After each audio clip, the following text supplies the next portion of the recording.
नमस्कार दोस्तों, स्वागत है आपके स्पीडी सक्सेस चैनल पे। स्पीडी सक्सेस की इस वीडियो में हम बात कर रहे हैं गुप्त साम्राज्य के बारे में।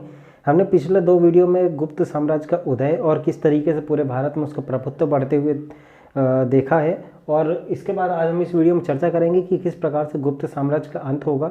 साथ ही साथ हम डिस्कस करेंगे कि गुप्त साम्राज्य के समय में कोई जो महत्वपूर्ण घटनाएँ थे, धार्मिक स्थल और मंदिर वगैरह जो रहते, जो कई सारे पेपर्स में आते रहते हैं, तो ये ऐसे क्वेश्चन रहते हैं जो मंदिर और संस्कृति से जुड़ी हुई, जो कि हमको बहुत इजी दिखता है ये, पर इसका जो है आंसर नहीं आ पाता है कई बार, क्योंकि ये इतने छोटे छोटे रहते हैं, इसको हम जनरली स्किप कर देते हैं ये सारी चीज़ें।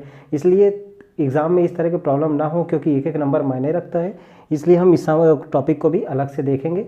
तो चलिए शुरू करते हैं आज का वीडियो। और हम रिक्वेस्ट करेंगे कि जो भी हमारे चैनल पर नए हैं प्लीज़ चैनल को सब्सक्राइब करिए, वीडियो को लाइक करिएगा, और हाँ, जो भी हमारे वीडियो देखिए कम से कम आप हो सके तो प्लेलिस्ट में जा करके उन सारे वीडियोस को देखिए, क्योंकि प्लेलिस्ट में हमने एक क्रोनोलॉजी बना करके चले। यहाँ पर जो भी वीडियो आप मेन वीडियो वाले सीरीज़ में देखेंगे लाइन पे, तो उसमें हो सकता है आपको कोई वीडियो इंडिया में का हिस्ट्री मिले, कोई बिहार का हिस्ट्री मिले, कोई एमपी हिस्ट्री, इस टाइप से अलग अलग मिलते जाएंगे। लेकिन अगर आप प्लेलिस्ट में जाएंगे तो आपको बेहतर ढंग से, आपको एक सिस्टमेटिक लेवल पर आपको सारी जानकारियाँ मिलेंगी। चलिए वीडियो आज का शुरू करते हैं। देखिए, हम गुप्त साम्राज्य के बारे में जो पढ़ रहे थे, गुप्त साम्राज्य में हम यहाँ पर शुरू करेंगे चंद्रगुप्त द्वितीय किससे, ठीक है। यहाँ क्योंकि ये जो गुप्त साम्राज्य का जो अंत होता है ये चंद्रगुप्त द्वितीय के हिसाब से ही शुरू होता है। चंद्रगुप्त द्वितीय ने जो है अपने साम्राज्य को बढ़ाने के लिए, हमने देखा था पिछले वीडियो में कि उन्होंने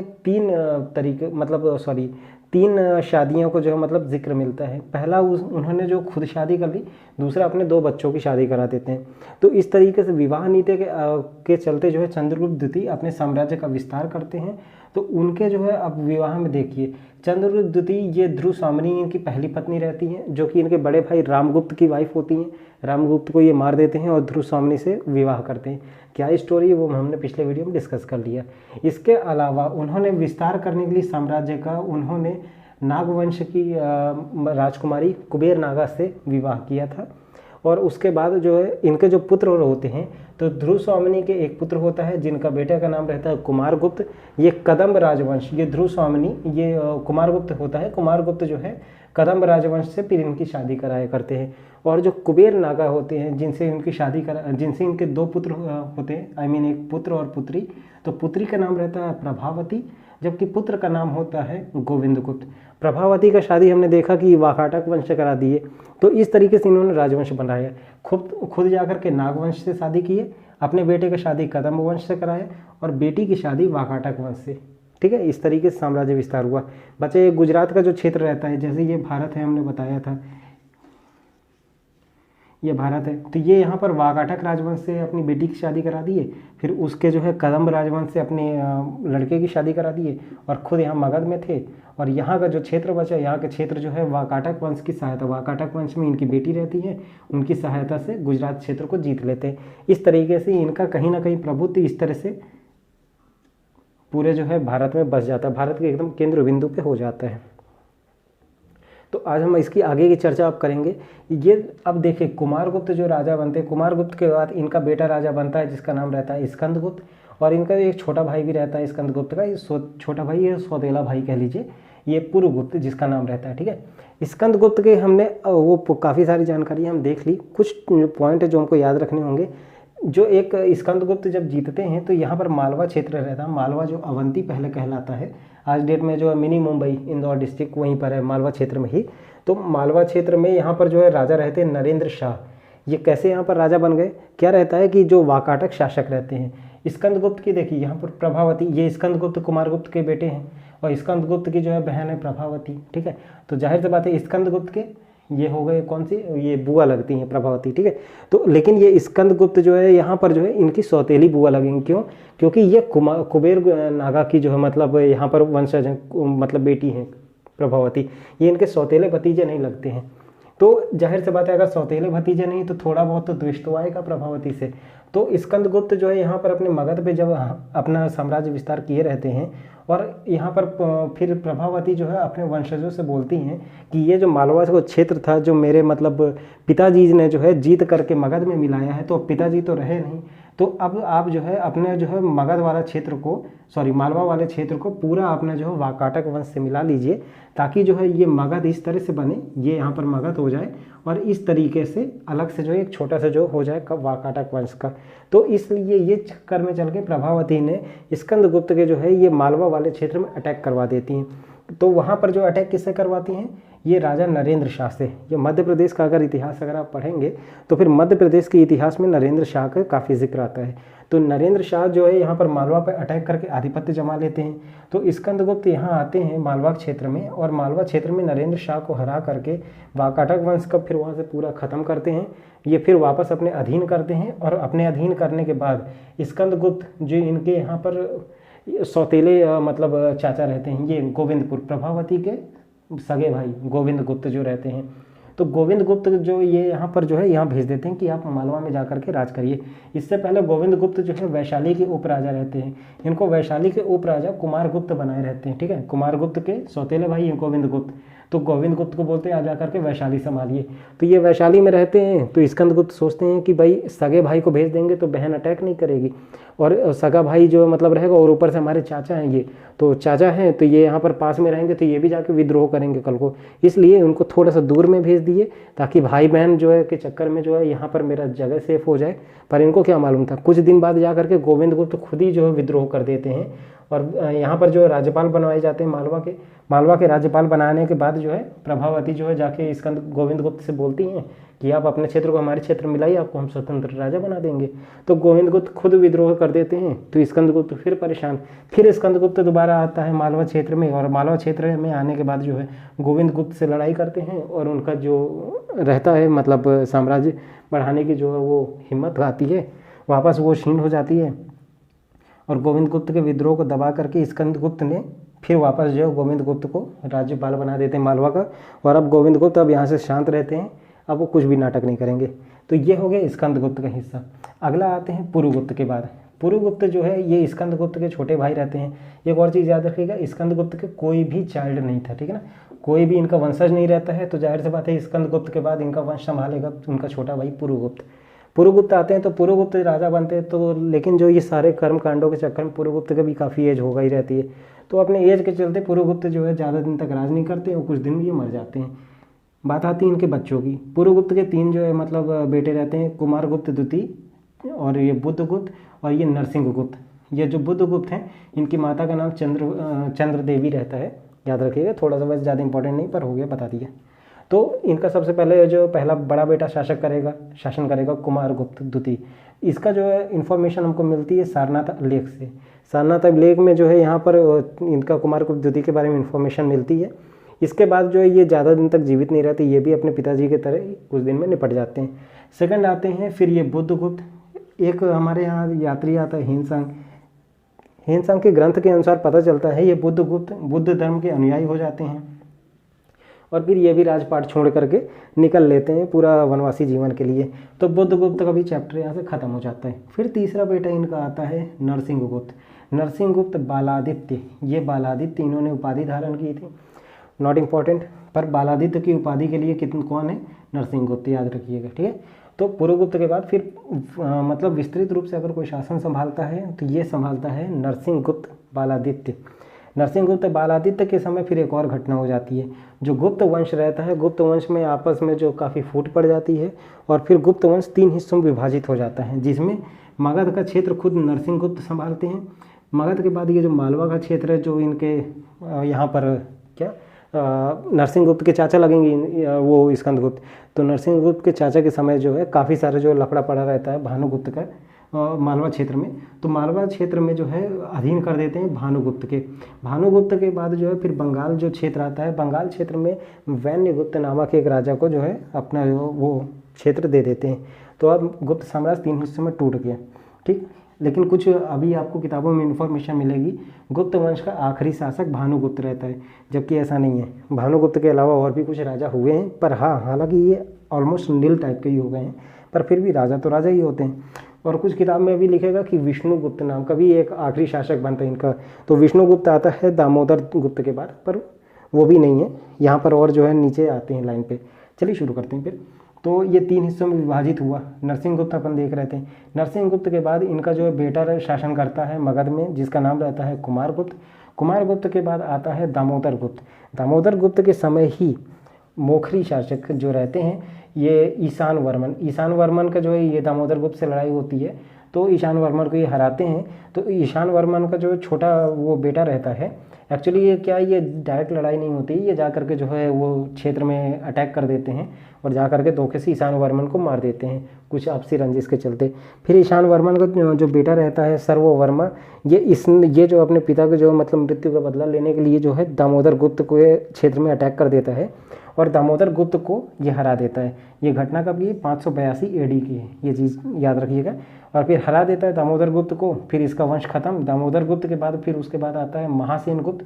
महासेन गुप्त जो है फिर राजा बनता है, लेकिन जो है इधर भी जो मोखरी शासक जो आता है सर्ववर्मन, इसका अगला शासक जो बनता है क्या नाम रहता है, अवंती वर्मा जो है यहाँ पर अगला शासक बनता है। अवंती वर्मा फिर अटैक करता है और इस बार महासेन गुप्त जो बोलते हैं कि भाई अपने को लड़ाई कुछ नहीं चाहिए, आप जो है राजा बनिए, हम आपके अधीन रह करके काम करते हैं यहाँ पर।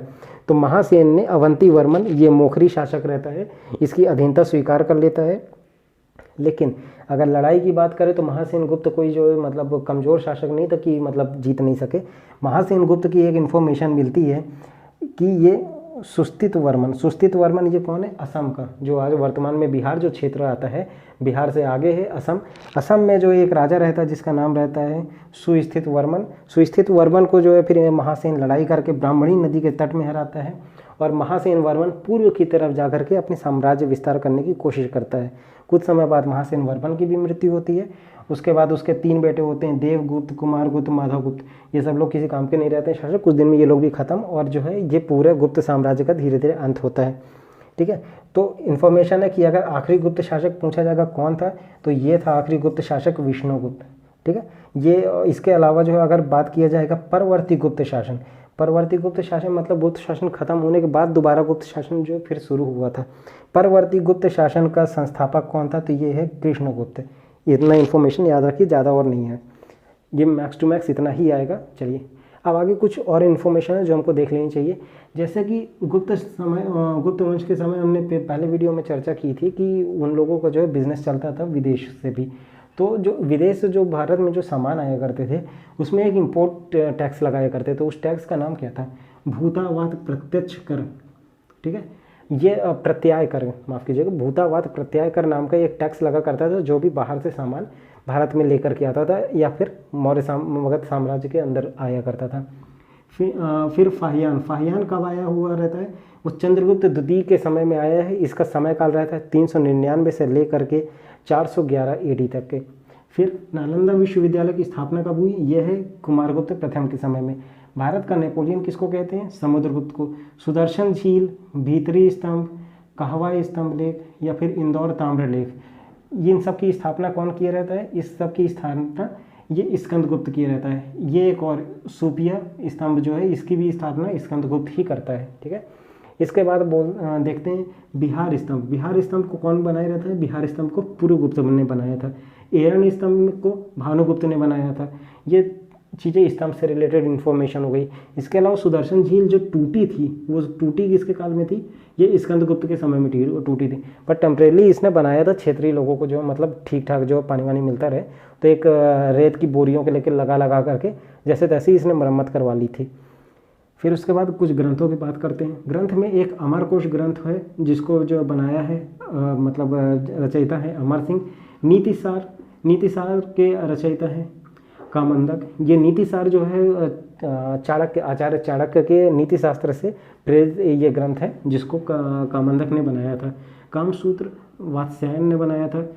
चंद्र व्याकरण चंद्रोगमनी ने बनाया था।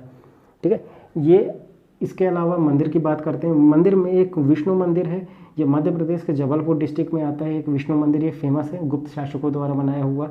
शिव मंदिर भी नागौर डिस्ट्रिक्ट में पड़ता है, मध्य प्रदेश के नागौर डिस्ट्रिक्ट में। ठीक ठीक है। ये राजस्थान के नागौद से कंफ्यूज मत होइएगा। मध्य प्रदेश में नागौद नाम का क्षेत्र है, ये अभी जिला बनने वाला है, 53वां जिला। मध्य प्रदेश में वर्तमान में 52 डिस्ट्रिक्ट हैं, 53rd डिस्ट्रिक्ट की चर्चा चल रही है नागौद डिस्ट्रिक्ट में। जब ये नागौद डिस्ट्रिक्ट बन जाएगा मध्य प्रदेश में, तो ये मध्य प्रदेश का सबसे छोटा डिस्ट्रिक्ट बनेगा। तो नागौद डिस्ट्रिक्ट में एक शिव मंदिर है, नागौद के कहाँ, भूमरा गाँव में। नागौद के भूमरा गांव के अलावा एक खोह नाम का गांव भी है, खोह गांव, वहां पर भी एक शिव मंदिर मिला है। ये भी बताया जाता है कि गुप्त वंशी ये शिव मंदिर है। फिर इसके बाद बात करते हैं कि एक नचना कुठार नाम की एक जगह है मध्य प्रदेश में ही, इसकी स्थापना भी, यहाँ पर भी पार्वती मंदिर की स्थापना की गई है, जो यहाँ पर गुप्त शासकों द्वारा बनाया गया है।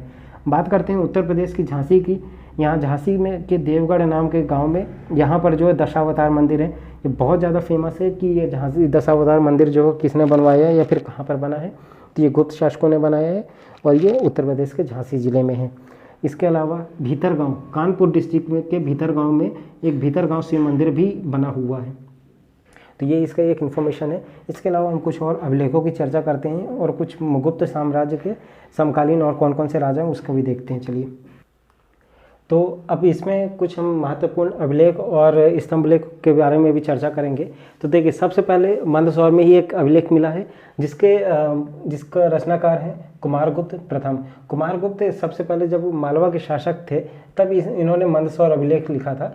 यहाँ पर मंदसौर में इसमें बधुवर्मन शासक के बारे में जो चर्चा की थी कि बधुवर्मन जो उस क्षेत्रीय स्तर पे जो राजा रहता है, ये किस टाइप से जो अपना क्षेत्र का विस्तार कर रहा था उसके बारे में। इसके अलावा सूर्य मंदिर का भी निर्माण जो मंदसौर में हुआ है उसकी चर्चा इन्होंने की है। फिर एहोल अभिलेख को पुलकेशिन द्वितीय के शासनकाल में लिखा गया था। इसमें हर्ष और पुलकेशिन द्वितीय के युद्ध के बारे में चर्चा की गई है।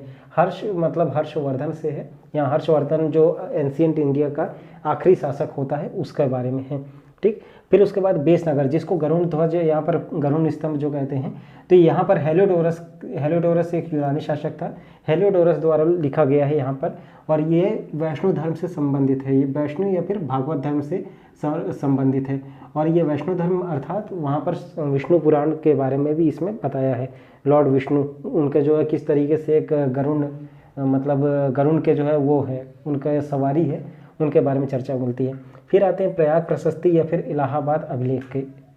इसको लिखा था यहाँ पर समुद्रगुप्त है। समुद्रगुप्त के अलावा फिर यहाँ अकबर भी लिखते हैं और अशोक के बारे में भी लिखा गया है। 3 शासक लोग मिल करके इस प्रयाग प्रशस्ति में अपने अपने चीज़ों के बारे में लिखते हैं। इसको लिखा गया है बेसिकली हरिसेन द्वारा। ठीक है, नेक्स्ट है ग्वालियर प्रशस्ति। ग्वालियर प्रशस्ति मिहिर भोज जो कि प्रतिहार शासक थे, इन्होंने अपनी विजय की चर्चा यहाँ पर की है। मास्की अभिलेख अशोक ने लिखा था। यहाँ पर जो है धार्मिक सहिष्णुता के बारे में जो है इन्फॉर्मेशन देते हैं यहाँ पर मास्की अभिलेख में इनके द्वारा। मास्की अभिलेख के बारे में फिर बात करते हैं। एक नासिक प्रशस्ति है, ये गौतमी पुत्र सतकर्णी द्वारा लिखा गया है। इन्होंने अपने राज्य के विस्तार की चर्चा यहाँ पर बखूबी लिखी है यहाँ पर। नेक्स्ट आता है महरौली स्तंभ। इसको चंद्रगुप्त द्वितीय के काल में यहाँ पर लिखा गया था, जिसको फिर बाद में फिरोज शाह तुगलक जो है फिर जा करके दिल्ली उठा लाता है, दिल्ली के अंदर अपने किले में रख लेता है। तो ये चीज़ जो है यहाँ पर अपने बंगाल और वाहलिक विजय के बारे में यहाँ चर्चा करता है। भीतरी पाषाण लेख, इसको स्कंदगुप्त लिखते हैं। स्कंदगुप्त में यहाँ पर पुष्यमित्र की विजय के बारे में सब चर्चा करते हैं। यहाँ पर पुष्यमित्र से जब वो युद्ध करके उसको हराए थे और अपने साम्राज्य का विस्तार करते हैं, उसके बारे में इन्फॉर्मेशन है। फिर एरन-वराह अभिलेख। एरन-वराह अभिलेख ये तोरमाड़ शासक था। तोरमाड़ ये बेसिकली हूण था। ये तोरमाड़ शासक ने अपने ही जो समकक्ष जो अपने भाई लोगों को जो है हराया और मारा था और अपने साम्राज्य का विस्तार किया था, उसका इन्फॉर्मेशन यहाँ पर। फिर सबसे इम्पॉर्टेंट आ जाता है एरन अभिलेख। इसको लिखा था भानुगुप्त ने। भानुगुप्त ये गोपराजगुप्त का वंशज हो जाता है और इसको मतलब माफ़ कीजिएगा गोपराजगुप्त इसका द्वितीय नाम भी मिल जाता है। इसने यहाँ पर जो है सती प्रथा का जो है उल्लेख किया था। सती प्रथा यहाँ पर जो है सबसे पहला उल्लेख हमको अगर प्राचीन भारत में मिलता है तो ये एरन अभिलेख मिलता है, जिसको लिखा था भानुगुप्त ने। ठीक है, ये यहाँ पर। इसके अलावा चंद्रगुप्त द्वितीय के काल में कुछ नवरत्न थे, तो नवरत्न में मैंने यहाँ पर 8 लिखा है। नौवां रत्न जो है मतलब नवरत्न में वो एक अमर सिंह थे जिसने अमरकोश की रचना की थी, वो तो पिछले वीडियो में पिछली स्लाइड में बता दिया है। नेक्स्ट हम बाकी को भी देख लेते हैं। ये छपड़क ने ज्योतिष शास्त्र की मतलब बारे में बताया था। ज्योतिष शास्त्र ये ज्योतिष विद्या से रिलेटेड है। फिर इसके बाद धन्वंतरी, इन्होंने आयुर्वेद की वो पुस्तक लिखी थी, ये मेडिसिन से संबंधित पुस्तक थी। कालिदास ने जो है काव्य और किस तरह से महाकाव्य और कुछ ग्रंथों के बारे में लिखा था, नाटक जैसे कि, उन सब की चर्चा की थी। यहाँ पर उसमें से एक मेघदूत है, अभिज्ञान शकुंतलम है, ये बहुत इंपॉर्टेंट है, इन दोनों को याद रखिएगा। इसके अलावा वराहमिहिर बृहद संहिता इनकी रचना है जो कि खगोल शास्त्र से रिलेटेड है। वराहमिहिर के बाद जो है फिर आते हैं वरुरुचि, इन्होंने संस्कृत व्याकरण की रचना की थी। शंकु एक शिल्प शास्त्र है, शिल्प कला के जो इन्फॉर्मेशन जो हमको मिलती है प्राचीन इतिहास से वो इनके शिल्प शास्त्र से ही मिलती है। वेताल भट्ट जो है तंत्र मंत्र विद्या से संबंधित इन्फॉर्मेशन देते हैं, मतलब किताब लिखे थे जिसको मंत्र शास्त्र नाम दिया गया।